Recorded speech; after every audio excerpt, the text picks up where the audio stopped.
people used to say things like, why the fuck you want to live in Detroit? You know, that's the black hole, you know, it's like, there's nothing there.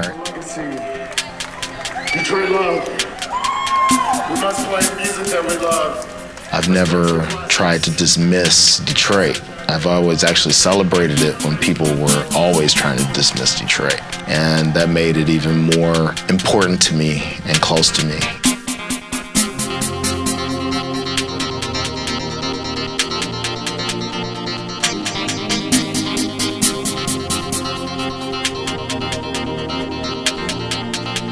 I grew up on the west side, Schoolcraft and Myers.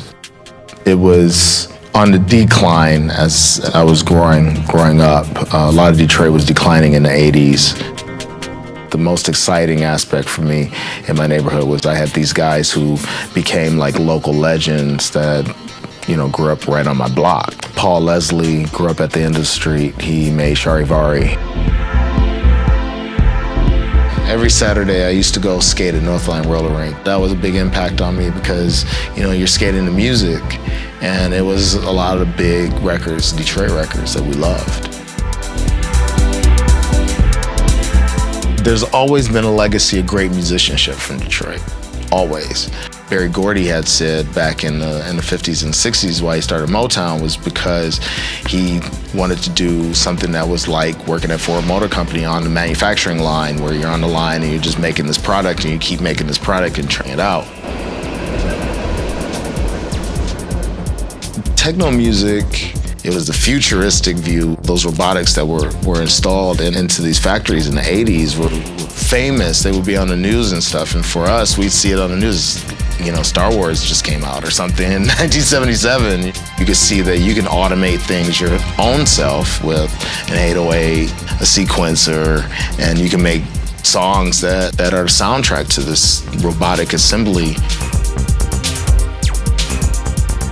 Everything about Detroit is just real. It's not like, you know, we have beautiful roads and, you know, lavish things happening all the time. It's like abandoned buildings, houses that have been half burned down. Detroit is real. When DMF happened, it was just even more of a spiritual thing for people in Detroit. It was just that mob that came again, just traffic, people cruising, people just blaring their sound systems, happy that this kind of thing, happy that people are out. This was just that thing that was part of our culture. Detroit means everything. You know, it's like my mother and my father.